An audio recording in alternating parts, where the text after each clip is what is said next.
Next topic है हमारा Lawrence force. लिख रहे हैं, देखिए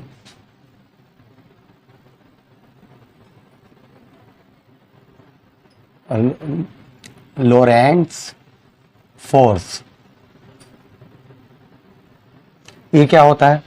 तो अभी आपने पिछली वीडियो में आपने देखा, हमने पढ़ाया था आपको मैग्नेटिक फील्ड, मैग्नेटिक फील्ड और क्या पढ़ाया था?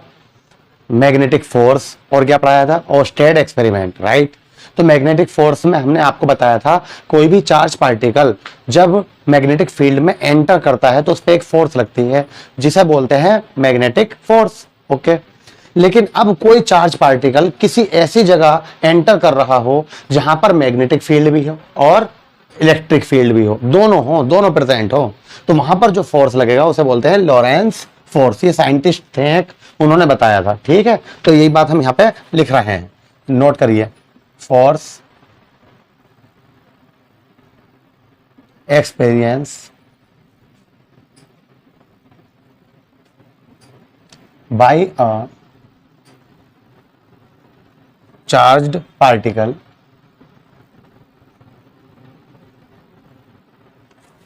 Due to electric and magnetic field. ठीक है, जब कोई चार्ज पार्टिकल कहां एंटर करे जहां पे इलेक्ट्रिक फील्ड भी हो और मैग्नेटिक, तो उसके वजह से जो फोर्स लगेगा उसे बोलते हैं हम लॉरेंस फोर्स। मतलब F इजिकल टू हो जाएगा Fe प्लस Fm। बताइए, ठीक है। Fe मतलब इलेक्ट्रोस्टैटिक फोर्स, Fm मतलब मैग्नेटिक फोर्स। तो आप इलेक्ट्रोस्टैटिक फोर्स के बारे में जानते ही होंगे, इसे क्या लिख सकते हैं हम? QE। और ये क्या होता है? QVB। ये हमने पार्ट 1 में, इससे पहले वाले पार्ट में है ना, बताया था आपको QVB, राइट। तो Q यहां पर भी कॉमन ले लीजिए, E प्लस VB। तो ये आ गया हमारा लॉरेंस फोर्स। लिख भी सकते हैं यहां पर, देन लॉरेंस फोर्स इज। बताइए यहां तक। अगर इसे वेक्टर की फॉर्म में देखते हैं, वेक्टर फॉर्म, तो F के ऊपर vector Q E vector plus V cross B।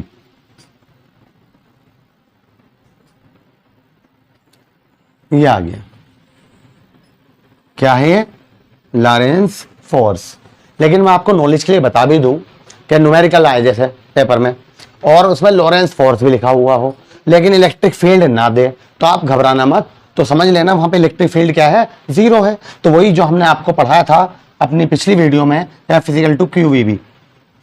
अगर आपने मेरी पिछली वीडियो ना देखी होगी पार्ट 1 इसी चैप्टर का, तो मैं इसी में डिस्क्रिप्शन में उसका लिंक डाल दूंगा, ठीक है। तो आप चेक कर लेना, ठीक है, वो जरूर देख लेना। तो वही लगाएंगे, देखो E जीरो हो जाएगा तो Q के अंदर मल्टीप्लाई QEB, तो ऐसे आएगा, ठीक है।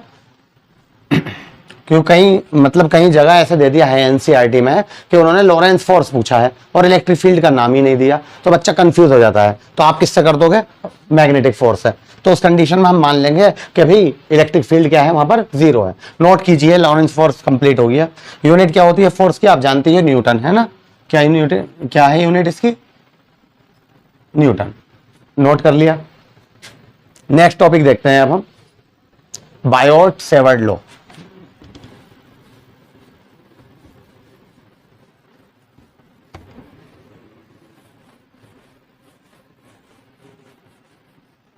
क्या है नेक्स्ट हेडिंग हमारा? Bio Savart law.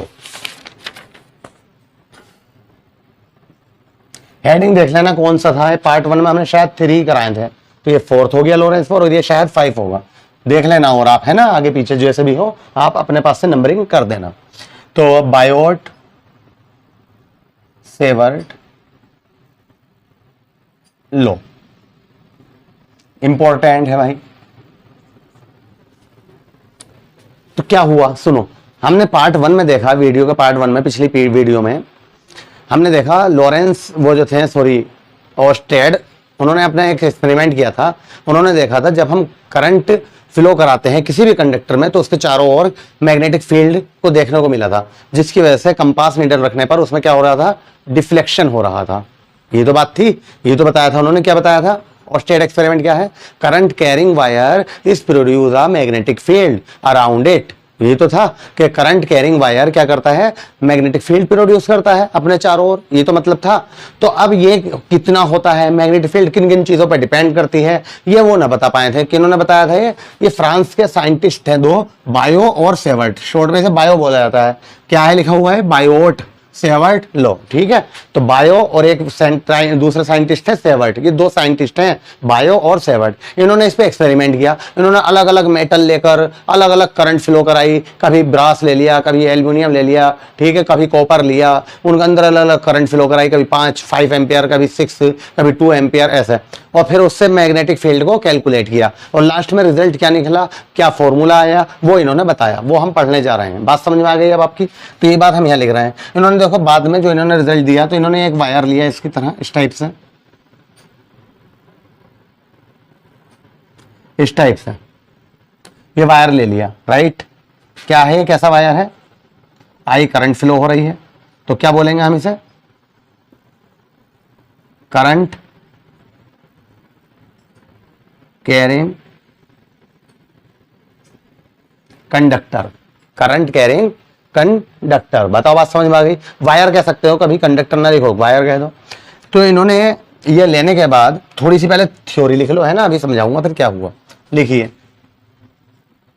Biot Savart, ऐसे भी लिख सकते हो सेवर्ट, और ऐसे भी है लिखा हुआ बुक में बहुत बार, ठीक है, आपकी मर्जी है। On the basis of various experiment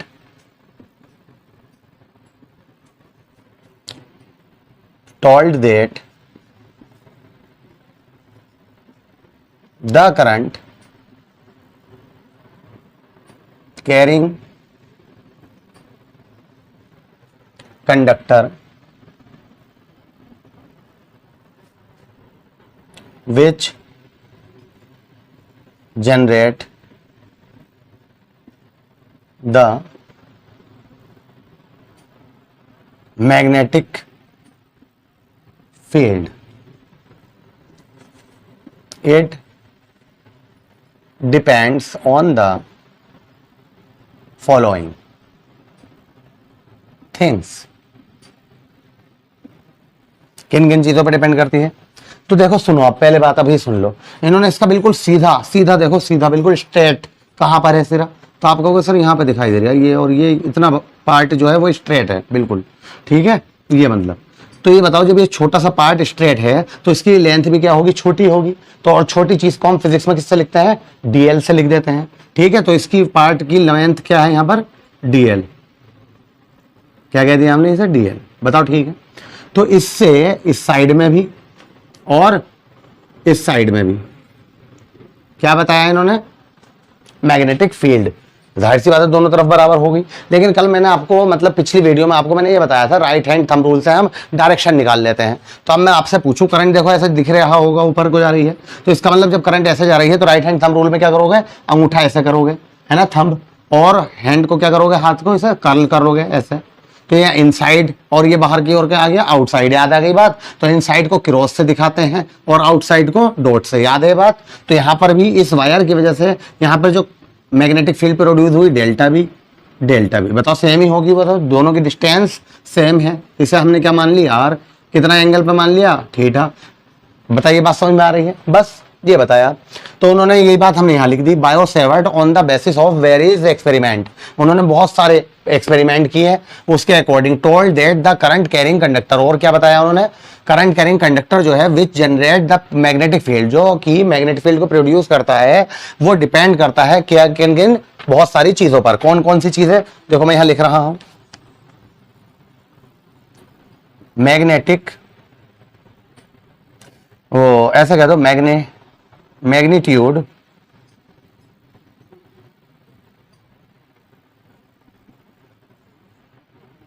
of the magnetic field delta B is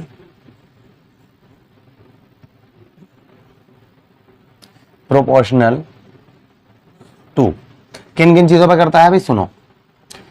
ये जो होता है डेल्टा बी डायरेक्टली प्रोपोर्शनल होता है आई के, डेल्टा बी डायरेक्टली प्रोपोर्शनल होता है डीएल के, डेल्टा बी थर्ड पॉइंट, जब यहां डेल्टा लिया तो यहां भी डेल्टा ले सकते हो, ठीक है। इसकी लेंथ को क्या लिख सकते हो तुम, डीएल या डेल्टा एल, ठीक है। तो अगर यहां पर डीएल ले रहे हो तो इसे डीबी ले सकते हो, क्या ले सकते हो, डीबी, जैसा आपका मन करे। अब डी ले रहे हैं तो डी ले लेना, ठीक है। और डेल्टा बी मतलब डी बी डायरेक्टली प्रोपोर्शनल है साइन थीटा के, और फोर्थ पे है डी बी डायरेक्टली प्रोपोर्शनल है 1/r² के।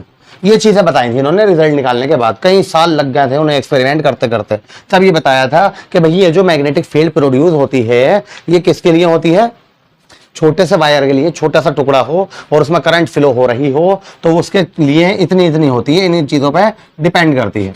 क्लियर है, जब छोटा कह रहे हैं तो यहां भी क्या आ गया, डी आ गई।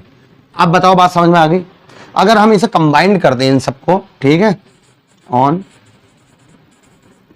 कंबाइंड, तो क्या आता है, देखो इधर करा देता हूं मैं, देखो ये भी डीबी, ये भी डीबी, ये भी और ये भी डीबी, तो डीबी डायरेक्टली प्रोपोर्शनल होगी I D L sine theta upon r²। बताओ ऐसे, तो इनमें से एक डीबी ले लिया, यहां से एक डायरेक्टली प्रोपोर्शनल का साइन ले लिया, तो बाकी चीजें सब ले ली जैसे जैसे थी, आई डीएल साइन थीटा अपॉन में r²। तो डीबी जब हम अनुक्रम ये हटाएंगे डायरेक्टली प्रोपोर्शनल का साइन तो एक कांस्टेंट आ जाता है μ0/4π, याद रखना है μ0/4π, जैसे इलेक्ट्रिक फील्ड में आता था ε0, यहाँ पे क्या आता है μ0 का मतलब होता है जैसे ε0 होता था, फिर मतलब क्या होती थी वो मतलब फ्री स्पेस की, ठीक है, कंडक्टिविटी, तो ऐसी ये होती है μ0। बताओ यहां तक बताइए समझ में आ गई बात या नहीं। देखो बात भी समझो, वैसे डी बी किसके डायरेक्टली प्रोपोर्शनल आई के, मतलब जितनी करंट आप फ्लो कराओगे उसी के हिसाब से क्या होगा, मैग्नेटिक फील्ड प्रोड्यूस होगा। अगर कम एम्पियर की करंट कराओगे तो कम होगा, कल भी बता रहे थे हम आपको, पिछली वीडियो में देखा होगा आपने, ठीक है। अगर मोटा वायर है, ज्यादा करंट जा रही तो ज्यादा जल्दी से चिपक जाएगा वो, याद है वाली बात। दूसरा D be directly proportional delta L, मतलब जितना लंबा वायर लोगे उसी के हिसाब से मैग्नेटिक फील्ड प्रोड्यूस होगा, या आप छोटा ले रहे हो तो मैग्नेटिक फील्ड भी छोटा होगा। डी बी डायरेक्टली प्रोपोर्शनल होगा साइन थीटा, मतलब ये जो एंगल आता है इसके किसके होता है, ये साइन के, ठीक है, डायरेक्टली प्रोपोर्शनल। और डी बी डायरेक्टली प्रोपोर्शनल होगा 1/r² के। इन्हें कंबाइंड करा, ये आ गया, तो this is a Biot-Savart law, this is a Biot-Savart law, यही हमारा बायोट-सेवर्ट लॉ है। और इसकी वैल्यू क्या होती है, μ0/4π की, ये भी आपको पता होनी चाहिए आज से। जैसे आपको पता होगा 1/4π ε0 की यूनिट वैल्यू क्या होती है, 9 × 10⁻⁹, इसकी होती है 10⁻⁷। क्या होती है इसकी यूनिट, 10⁻⁷। अगर आप कहोगे सर इसकी यूनिट बता दो, तो यूनिट हम कैसे निकालेंगे, देखो इसे यहीं रहने दो, तो कोस10 है 4π, हमें इसकी यूनिट चाहिए, इसे इधर ले जाओ, तो इसकी क्या होती है, इसकी टेस्ला है ना, या न्यूटन मीटर से निकाल लो, न्यूटन पर एम्पियर मीटर, समझ रहे हो मेरी बात। तो या टेस्ला से, देखो मैं कैसे निकाल रहा हूं, देखो ध्यान से, न्यूटन पर एम्पियर मीटर, ये इसकी हो गई। r² इधर आया तो क्या हो गया, l² होगा। डीएल अपॉन में पहुंचा तो क्या हुआ, मीटर, मतलब r² आया तो क्या हुआ, मीटर² हुआ, और डीएल अपॉन में पहुंचा तो मीटर हुआ, और आई भी अपॉन में पहुंचा तो क्या हुआ, एम्पियर हुआ, ठीक है। इसलिए टू क्या चल रहा है हमारा μ0, तो मीटर से मीटर² कैंसिल, एम्पियर और एम्पियर क्या हो गया, एम्पियर का स्क्वायर, तो इसकी यूनिट हो गई न्यूटन पर एम्पियर का स्क्वायर, ये इसकी यूनिट आ जाती है। क्लियर है, याद रखना μ0/4π की वैल्यू क्या है, 10⁻⁷, और μ0 क्या है यहाँ पर, परमिबिलिटी ऑफ, ठीक है, फ्री स्पेस, क्या कह रहे हैं हम, μ0 क्या है, परमिबिलिटी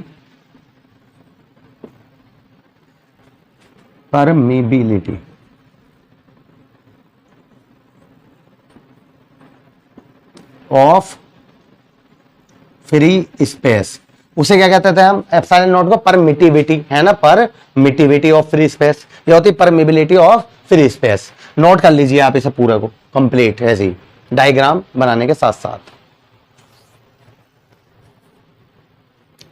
तो इससे नेक्स्ट पार्ट देखते हैं हम अपने नेक्स्ट वीडियो में, चलते हैं फिर नेक्स्ट वीडियो की ओर। Thank you.